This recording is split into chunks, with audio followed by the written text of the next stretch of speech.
Alors bonsoir tout le monde.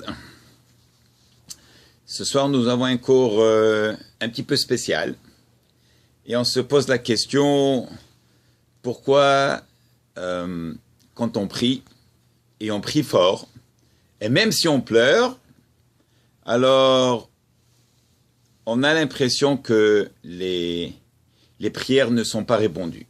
Hazve shalom, c'est comme si elles ne sont pas acceptées. Alors, qu'est-ce qui se passe en réalité? Pour répondre à ça, on fait référence à Yalkut Shimoni dans Parasha de Toledot. Le Midrash, dans le Yalkut Shimoni, il dit pour 3 dmaot, biga shalosh dmaot, à cause de 3 larmes que Esav, Harasha, il a fait couler, quand Yaakov Avinu, il lui a pris les berachot. Alors, à cause de ça, Zachu banav lishtabed bezaro shel Yaakov, usruto medet lahem, shad arshav nimtzaim begalut etzlam. Il dit jusqu'à là, c'est pour ça que l'exil dure aussi longtemps que ça, et c'est pour ça que Kivyachol, ils sont à la hauteur, et nous on est ailleurs. Alors, il faut comprendre ce midrash. D'abord, qu'est-ce qui s'était passé? Alors, on sait très bien que quand Yaakov Avinu, il a pris les brachot de Esav, c'était Rivka Imenu qui avait appelé son fils Yaakov, n'est-ce pas? Rivka et Yitzhak, son mari, ont donné naissance à des jumeaux, Yaakov et Esav. Très bien. Yaakov Ishtam Yoshev Walim, le tzaddik, parfait. Tam, ça veut dire un homme intègre, juste, dans la droiture. Il sert Hachem du matin au soir à la maison d'études. Et Esav, Ish Tzaïd, et un homme de chasse, un homme d'extérieur, un homme qui est constamment à l'extérieur, ça veut dire c'est le viol, c'est le vol, c'est tout ce qu'il faut pas faire, quoi. Alors, qu'est-ce qu'elle fait Rivka? Il est écrit Yitzhak ohev et Esav ve Rivka ohev et Yaakov. C'est comme ça qu'il est ramené dans les psukim. Alors maintenant, qu'est-ce qu'on va faire? Parce que Rivka, elle, qu'est-ce qu'elle fait? Elle entend que Yitzhak Avinu, il veut bénir son fils Esav. Elle va chercher tout de suite Yaakov. Elle lui dit, viens, mon fils, vite, vite. Viens, tu vas prendre les brachot. Les brachot te reviennent à toi. Et elle fait rentrer Yaakov Avinu, il prend les brachot. Et tout de suite, Esav, il rentre. Et papa, il lui dit, son père, il lui dit, qui es-tu? Il dit, c'est moi, ton fils, aîné, Esav. Et il lui dit, ben, qu'est-ce que tu veux que je te fasse? Ton frère, il est venu, il a pris les brachot. Et Esav, il se lamente, il pleure. Et il dit, est-ce que quoi, tu as une seule bracha? Et moi, j'ai pas le droit d'avoir des brachot? Baricheni. Prie-moi, et il pleure. Pour les 3 larmes qu'il a fait couler, on paye très cher. Très bien. Il y a un autre exemple. Dans Masechet Sota, page 42, il dit là-bas, Darash Rava, Bischar Adma Admaot, Shorida Orpa Chamota, oui, Zarta Tzamena Arba Geborim. Pour 4 larmes qu'elle a versées Orpa, n'est-ce pas? Qui était la belle-fille de qui? De Naomi, n'est-ce pas? Naomi, la femme d'Elimelech. Elimelech quitte, et il va ailleurs. Et l'endroit où est-ce qu'il va, il est pas béni, il est maudit. Les 2 garçons meurent, les 2 belles-filles, 2 convertis sont là. Et leur mère, Naomi, elle dit, eh ben, ça y est, chacune rentre chez elle. Je n'ai rien à vous offrir. Oui, je peux pas, il n'y a pas de yiboum à faire. Yiboum, c'est quand un frère, il meurt. Et le prochain frère, c'est lui qui a cette obligation de marier son frère. Oui, l'Hakim Shem Achiv B'Israël. Donc elle lui dit, regarde, je n'ai rien à vous offrir. Hein, et je suis une femme âgée. Alors, Orpa, elle s'en va. Elle comprend. Et Ruth, elle tient très fort à elle. Elle lui dit, non, où tu vas, je vais avec toi. Où tu meurs, je meurs avec toi. Où on t'enterre, ton Dieu est mon Dieu. Tout ça, c'est ramené la fameuse histoire qu'on lit juste avant Shavuot, ou bien pendant Shavuot, je m'excuse. Ça, c'est l'histoire de Ruth. Et d'elle est sorti David Améler.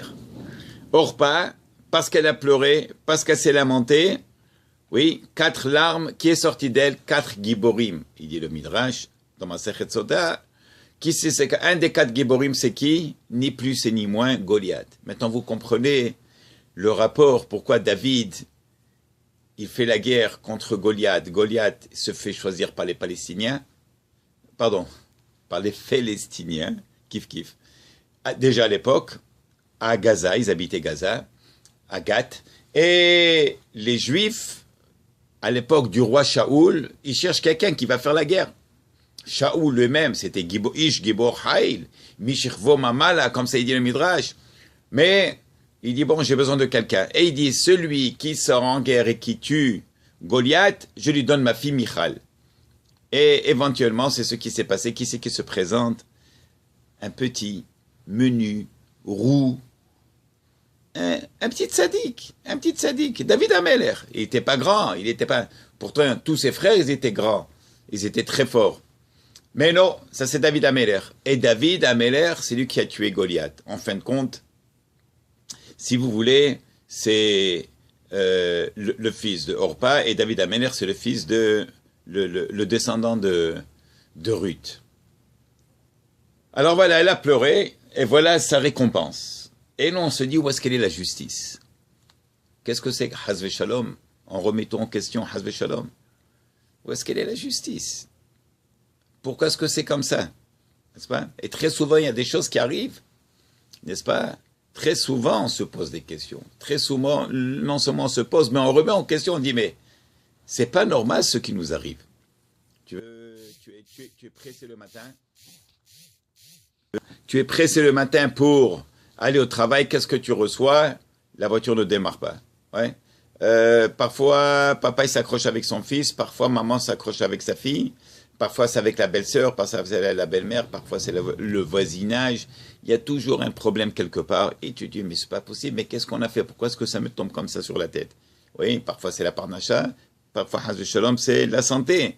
Et on se dit, Ribono Shalolam, pourquoi est-ce que les choses nous arrivent comme ça de cette manière? Et Dvarim Aflim, il dit le Midrash. Orpa Prutsa, Aïto Avedat Avoda Zara, Morida Kamadmot, Vekmat Sfechim Lafor et Olam Bekoch Dimotem, Vilo Adbot Mot Shel Israël, Albaim Shnot Galut, Kvar Afoch Liot Yam, Okianos Shel Dmaot. Oui. Il dit dans le Midrash, regardez, ça fait 2000 ans qu'on est en exil, 2000 ans qu'on pleure. Et alors, est-ce que Hazve Shalom, El Mishomea, personne n'écoute là-bas, oh, Hazve Shalom. On pleure. Nous aussi, on pleure. Et on a pleuré. Et on continue à pleurer. On continue à se lamenter. Non. Il dit le Midrash, on n'est pas répondu, même si on pleure. Et pourtant, il y a une autre Gemara qui dit la chose suivante. Elle dit, Kol Hasharim Din Alu. Toutes les portes dans le ciel sont fermées depuis la destruction du temple. Il y a une seule porte qui s'ouvre, c'est celle du pleur. Ah, mais là on contredit tout. On dit que même si on pleure, ça ne marche pas. Alors en réalité, ça dépend sur quoi est-ce qu'on pleure. Ça dépend quelle est la raison qui est derrière le pleur. Alors il va dire comme ça, Tirtsu ba'ale musar. Kach היה צריך להיות באמת, ואולם הבעיה אנו גם כן בוכים בדיוק באותו סוג של בכי של עשיו הרשע. Il dit, Esav, pourquoi est-ce qu'il a pleuré? Il a pleuré, il se lamentait, pourquoi? Parce qu'il voulait les brachot. Quelles brachot? De ce monde. La preuve, c'est que lui, qu'est-ce qu'il fait quand il rentre? Il vient du champ, Ayef, très fatigué, il dit la Midrash, ce jour-là, il a violé, il a tué, il a fait... Oui, alors il dit à Yaakov, donne-moi, s'il te plaît, donne-moi cette soupe de lentilles que tu viens de faire. Qu'est-ce que c'était, by the way? Qu'est-ce que c'est cette soupe de lentilles? Il dit, Abraham Avinu, il est niftar. Alors ils étaient en deuil. Oui, alors la soupe de lentilles qu'on boit nous, Tisha B'Av, qui est notre minhag pour les séfarades, voilà d'où ce que ça vient, déjà à l'époque. Alors, Esaf il dit à Yaakov Avinu, donne-moi, et il lui donne. Il dit, attends une seconde, avant que je te la donne. Vends les droits d'aînesse. Esav lui dit, les droits de quoi? Les droits d'aînesse. Il dit, tiens, qu'est-ce que j'ai besoin de moi? Est-ce que tu crois que moi j'ai la patience d'entendre jusqu'à Olam Haba? Ouais, toi tu es tzaddik, prends, moi j'ai pas besoin de tout ça. Donne, je t'ai vendu. Et il achète. Donc vous voyez que cette affaire de Esav, n'est-ce pas? Lui, qu'est-ce qui l'intéresse? C'est uniquement le monde physique. Et d'ailleurs, ce partage, on le trouve. Oui, il est tellement clair. Yaakov Ishtam Yoshev Alim, un homme, en ohel et la ohala Torah. Quand on dit tente, tente veut dire la maison d'études de la Torah. Oui, c'est pas une tente de pique-nique, Chazve Shalom. Et Esav, Ish Tsaïd. Tsaïd, c'est les champs. Ça veut dire ce monde. L'occupation, on se préoccupe avec ce monde. Regardez l'Italie, regardez la Grèce. Oui, Esav, le monde européen, c'est ça. Ça veut dire c'est ce monde. Essayez de leur parler du Olam Haba, ouais, ça ne rentre pas dans la tête. Ça veut dire c'est ce monde. Qu'est-ce qu'on fait pour vivre aujourd'hui? Demain, c'est pas important. Oui. Alors c'est pour ça que Yaakov, sa lutte, c'était pour nous, pour les générations à venir. Helek l'Olam Haba. Kol Israël shlem helek l'Olam Haba.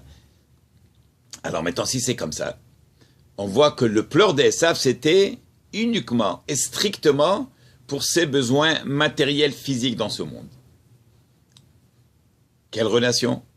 Et alors il nous contempleur. Eh bien il dit malheureusement, on pleure pour ça.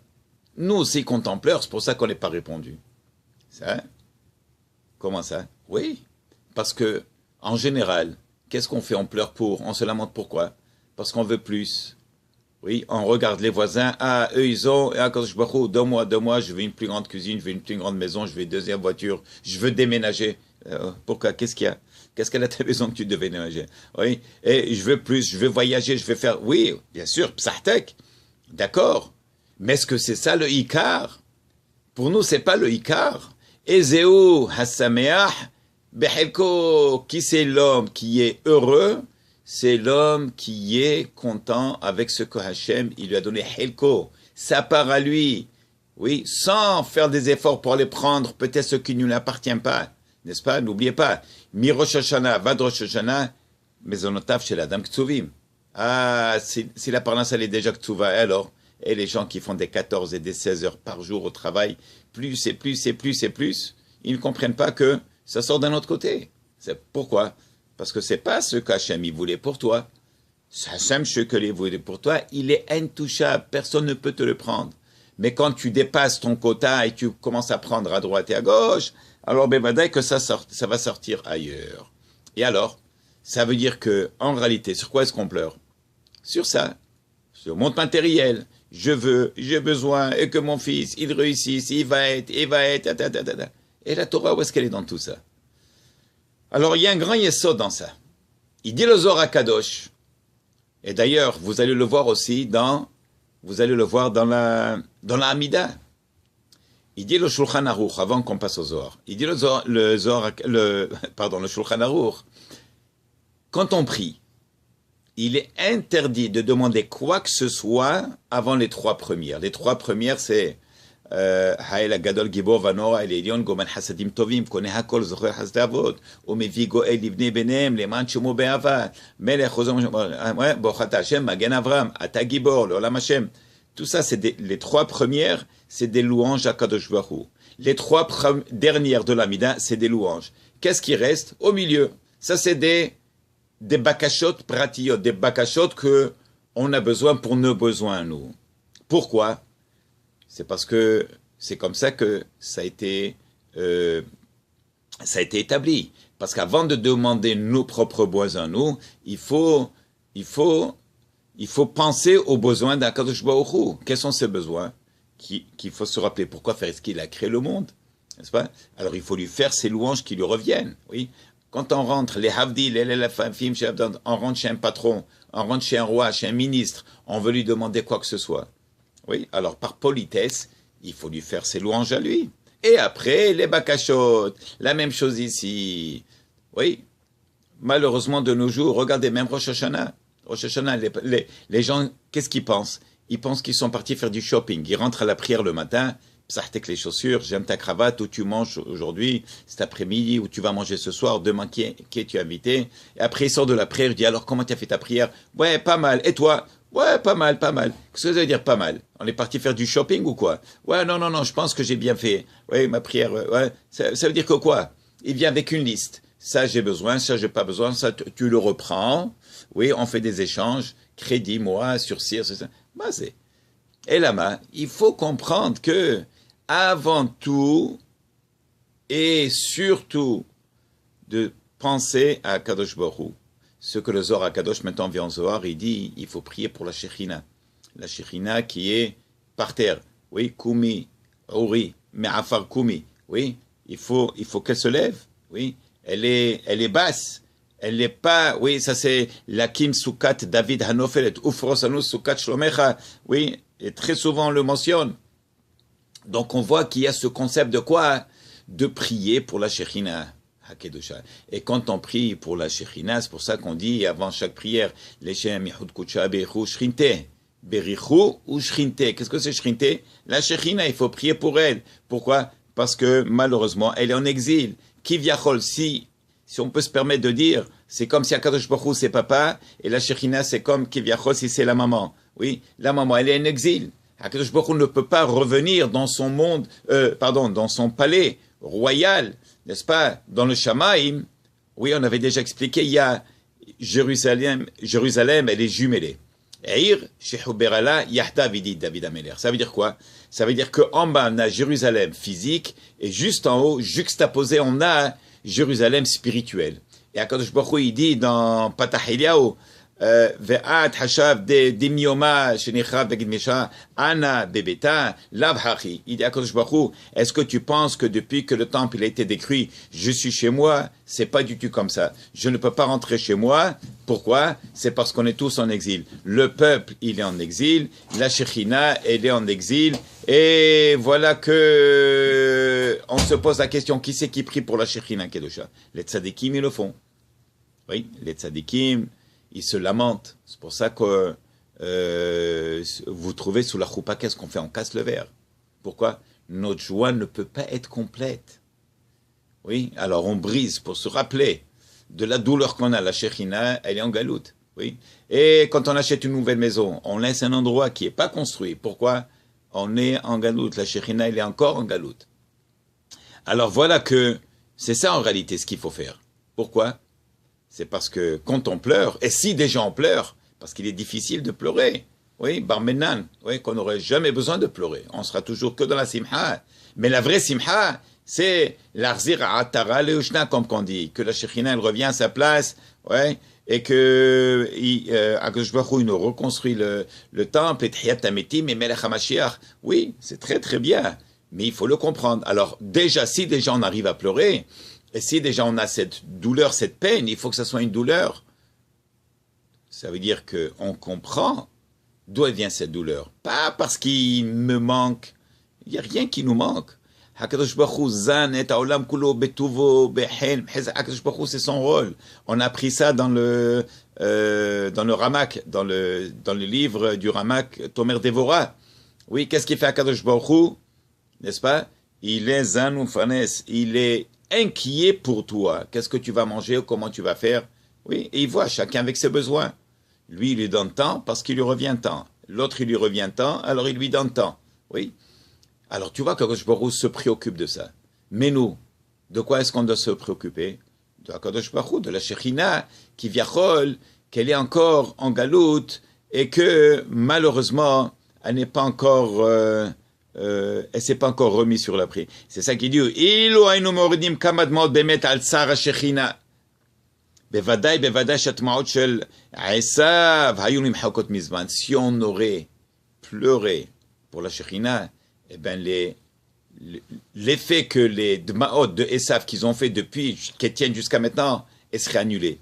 Oui, elles seraient annulées. Mais malheureusement, on n'est pas encore assez sincère. Ça, c'est ce que Yitzhak, quand Yaakov Avinu, il est rentré, il lui a dit, qui tu es? Il a dit, je suis ton fils, c'est moi. Oui. Il lui dit, hein, tiens, Hakol, Kol Yaakov, Vadaim Yede Esav. La voix, c'est la voix de Yaakov. Mais les mains, ce sont les mains de Esav. Et c'est un petit peu ce qu'on essaye de dire.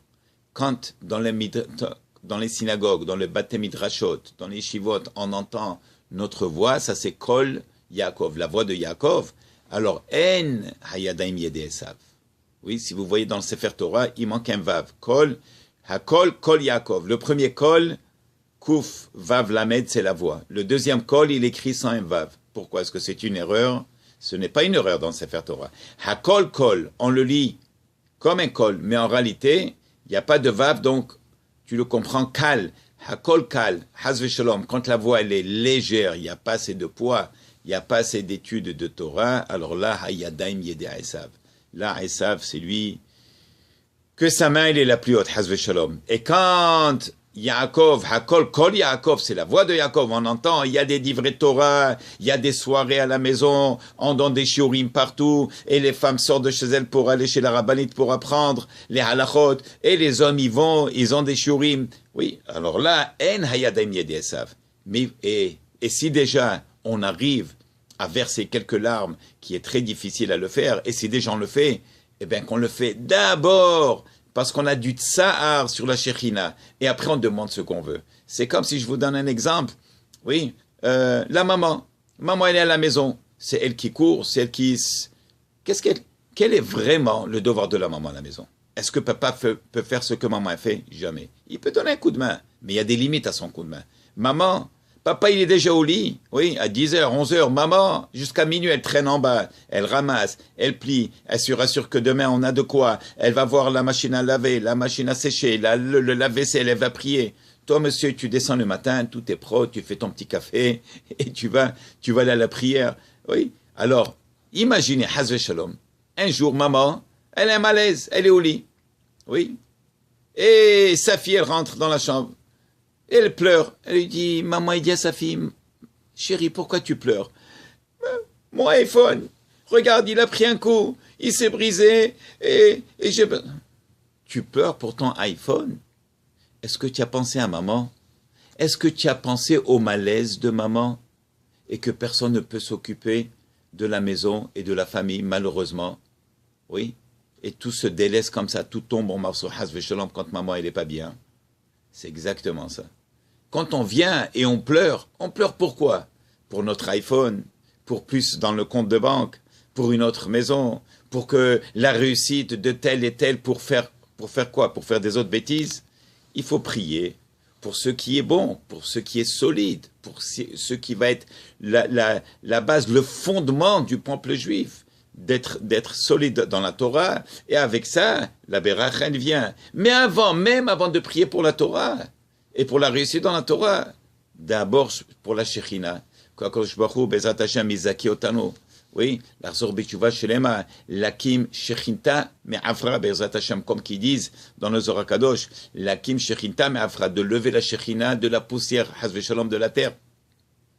Et qu'avec ça, Bezrat Hashem, une fois qu'on fait ça, Yishach lanu bracha, vetzlacha, bechol ma'aseh yedenu, les refoua shelema, la richut yamim, les parnasa tova, banim, ou bnei banim, oskim batorah, misvot, ma'asim tovim, vechen yiratzon, velomar, amen.